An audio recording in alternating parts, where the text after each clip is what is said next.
Hi, my name is Judy and I'm the City Stitcher, and welcome to Flosstube number 1. I've been thinking about doing a Flosstube channel, and along with everybody else, given the current situation with the pandemic, we all have a little more time on our hands, so I thought no time like the present to get started. So I'm going to start off by telling you a little bit about myself. As I said, my name is Judy and I live in Alberta, Canada.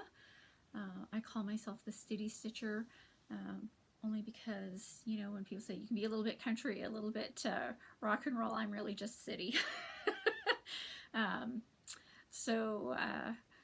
know, I like to, one of the lines that I like to say is my idea of roughing it is slow room service. So that's me.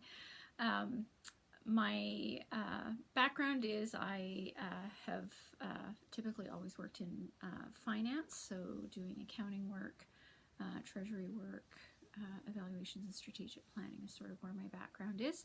And so stitching is my hobby that lets me do something completely unrelated and creative and de-stress at the end of a day. But I have to say the counted aspect of it, I'm very, very good at.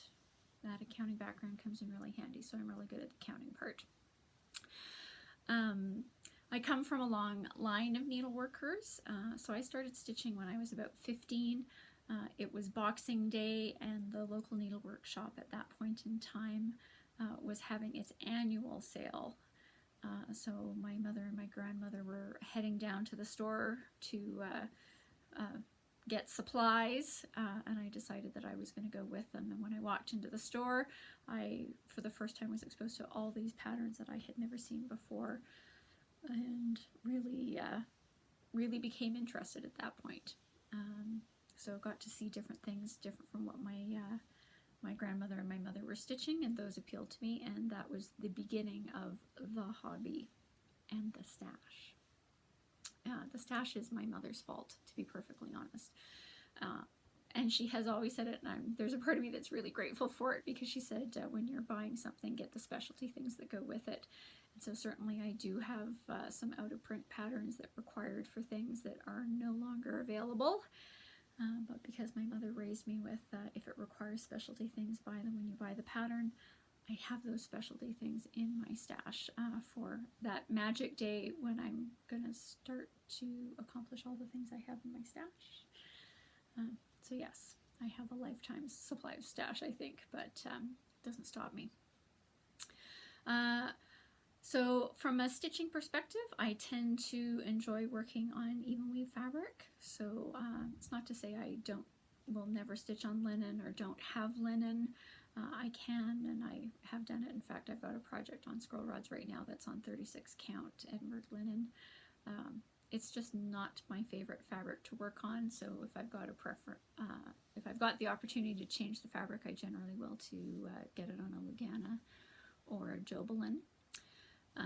So that's what I tend to work on the most. From a color perspective, I tend to enjoy jewel tone colors, saturated colors, things that have a blue undertone. So when you're looking at greens, a green that has a blue undertone as opposed to a yellow undertone, reds, a red that has a blue undertone as opposed to a red yellow undertone. Those are the colors that I tend to go towards, as does most of my family, and you're going to see that in my first project.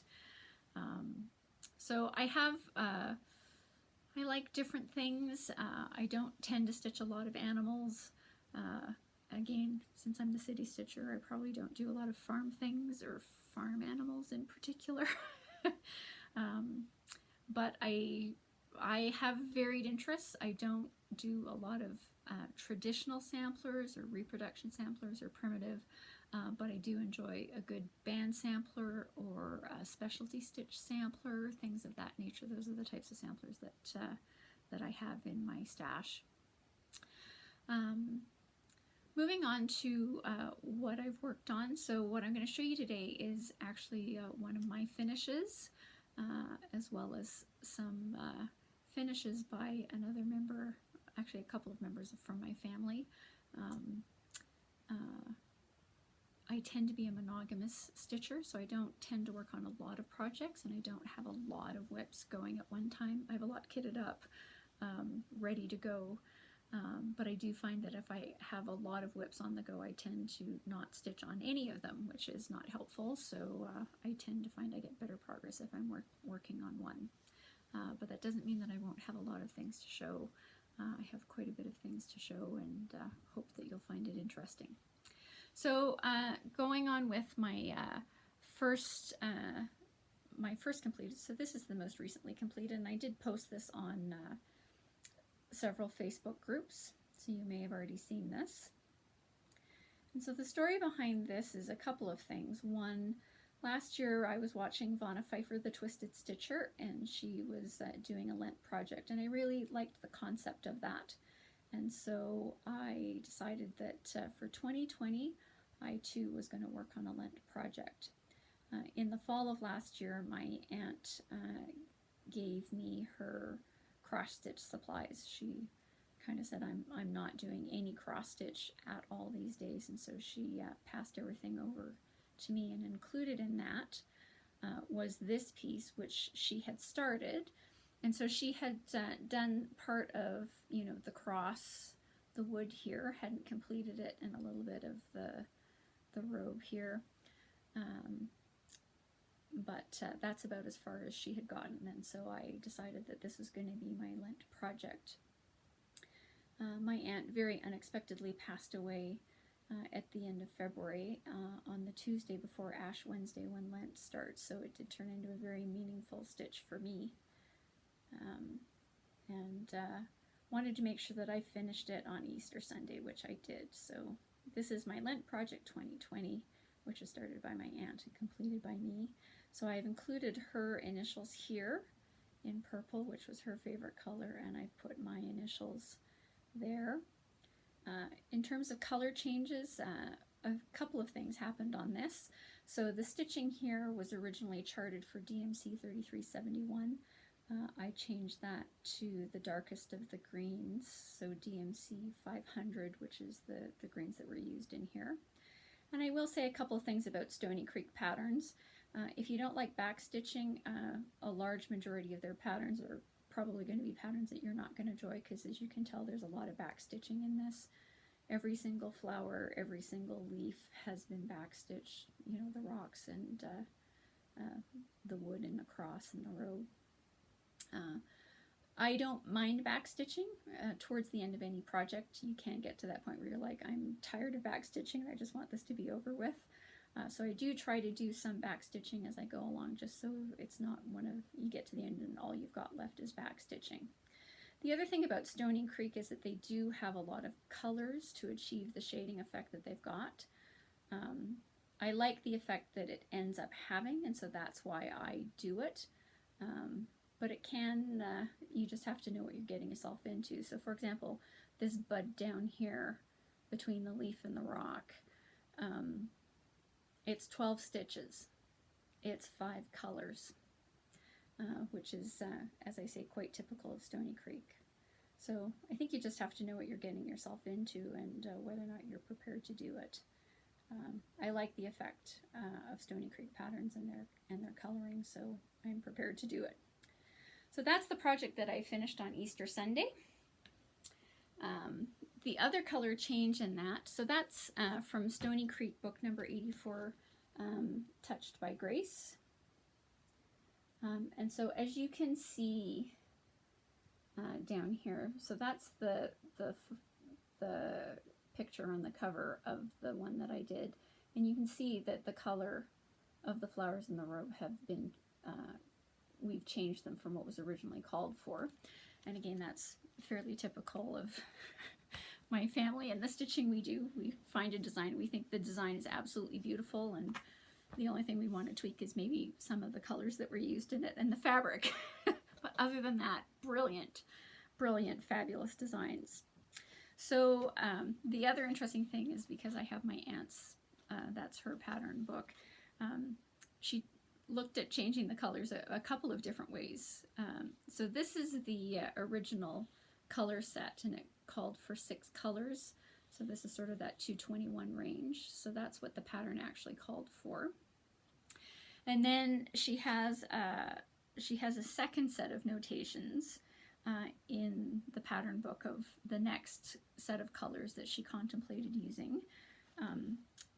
And so she was looking at using this 902 range is what she had noted next.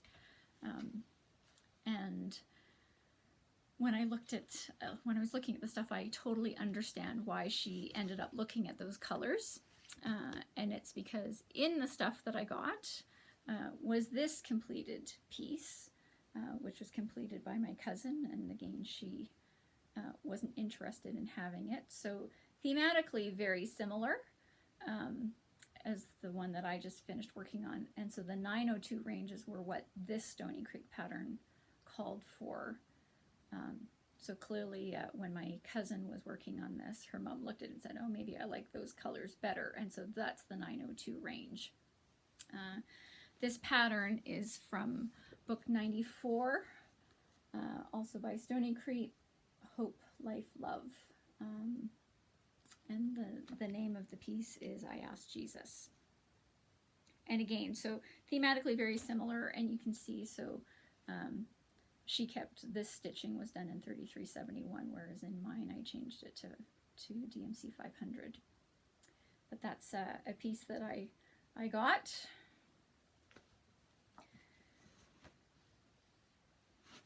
So again, going back to the color changes, so she had looked at changing them to these 902 range in here, and then settled on doing purple, which is actually her favorite colors. And so what she ended up doing is, because you needed 6 colors, is she took the 3 darkest here in the 550 range, and because there weren't 6 in here, what she ended up doing is she moved up here to the 209, 10, and 11. So while not completely, you know, completely in the right gradations in the way that it's used in Stoney Creek, I think it turned out really well. And I certainly wasn't going to change it because that's how she'd started it, and that's how I wanted to complete it. So yes, that's welcome to my family in color conversions. She started with the original colors, came up with option number 2, and then settled on option number 3. So that's that isn't atypical for how we look at patterns. This next piece, again, so when I got my aunt's stash, she had started this but hadn't completed it. And so this is a Christmas piece done on 28 count navy lugana. I forgot to bring the book down, but it's an old pattern. And all of the stitching was done on this except for the star. And so my addition and completion of this was really just to stitch that star. And when I complete it, I am including it in the pieces that I completed in 2019, because technically I did complete it. I didn't start it, I didn't do most of the stitching, but I did complete it. And so that's one of the ones that I finished out of the stuff that I got handed off. And then these next 3 were ones that were completed as well. They're shepherd's bush patterns based on Christmas carols. So button sheep,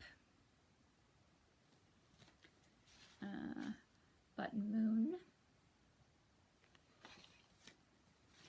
button angel. So these are all, I'm just looking at the back to see if there's a, so these are 1997 copyright on these patterns, all from Shepherd's Bush. And so my aunt had actually completed all 3 of those and on the called for fabric. So this is an 18 count linen. So again, if it had been me, I probably wouldn't have stitched it on this particular color. I probably would have changed it to a gray is probably where I would have, is what I would have done. So that's the sheep.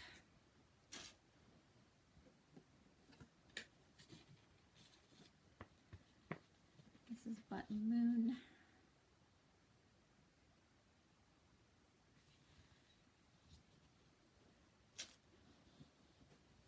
This is button angel.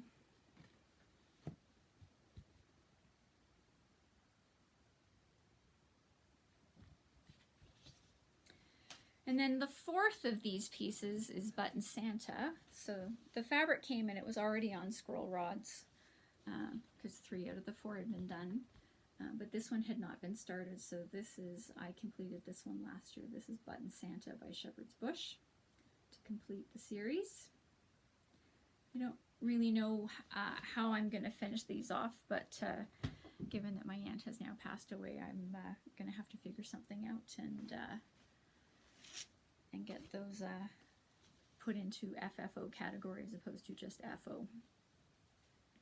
FFO being finally finished object as opposed to FO, which is just finished object, which means the stitching part of your piece is completed. And so that's the stitching that I'm planning on showing. The rest of this is going to be devoted to stash acquisitions or haul.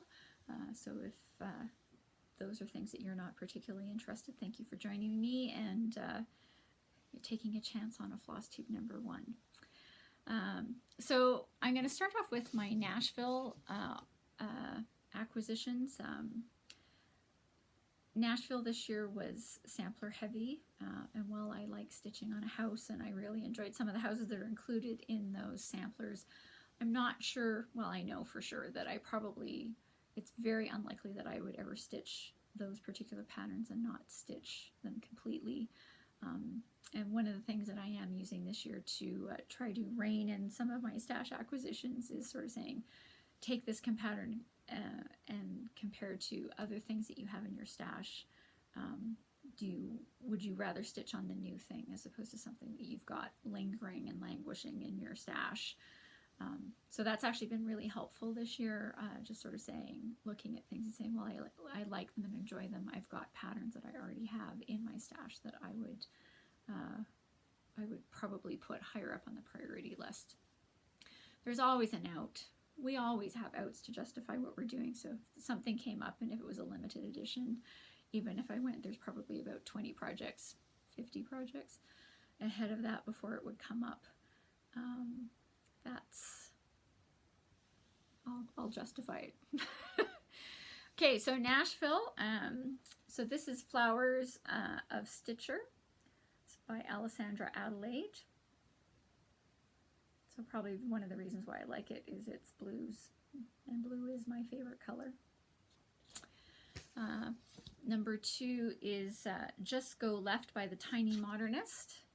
So when nothing goes right, just go left.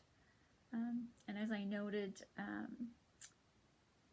I'm not a fan of yellow, so probably these parts here that have the yellow in it are probably going to get changed to something. I haven't decided yet what that's going to be. This is Scissortail Designs Spring Blossoms. So just 3 small little pieces. Don't know when they're going to come up, but thought they did look quite springy. Shepherd's Bush. So I don't like all the Shepherd's Bush because they tend to have sheep in them, but this one appeals to me. So this is Summer Notes. I don't know if all 4 of them are out just yet, but they certainly have said that they're planning on doing all 4 seasons. Summer, warmth, sunshine, lovely temperatures. Yeah. That's of the 4 seasons, that's my favorite. My favorite one to decorate for, though, is Christmas. And this last pattern is, I don't know that this technically came out at Nashville, but I did pick it up when I was picking up my Nashville order. So this is My Big Toe, Time to Stitch, and it says, God grant me the ability to stitch the stash I have, to have the stash I want, and the time to stitch it all.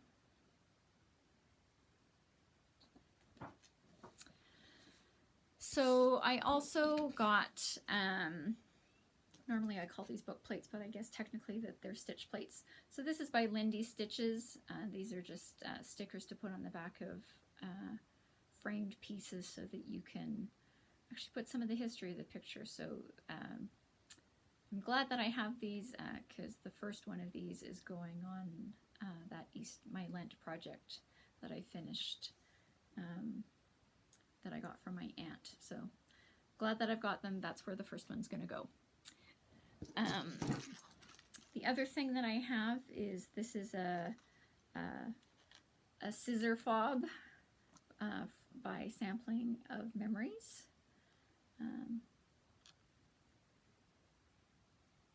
So to help you keep track of your scissors.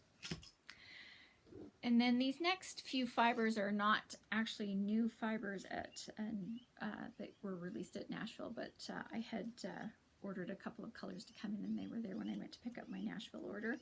So from Classic Colorworks, this is Tartan Plaid.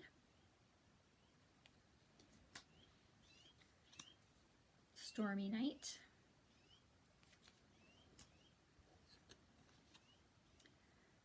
From Gentle Arts, this is Green Pasture.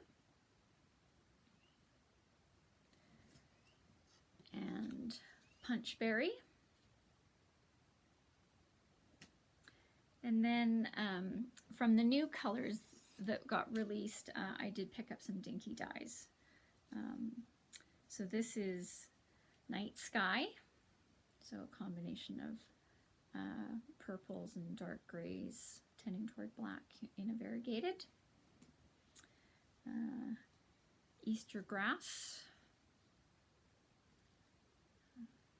So yeah, as you can see, it's as I say, I'm more towards a blue undertone green than a yellow. Serenity, so those really nice tropical colors that you associate with being down in the Caribbean. And my last one is Berry Pie. So again, that sort of rich, saturated color. So I don't have any projects that necessarily call for these. I just saw them, I liked them, and I wanted to have them. It was Nashville.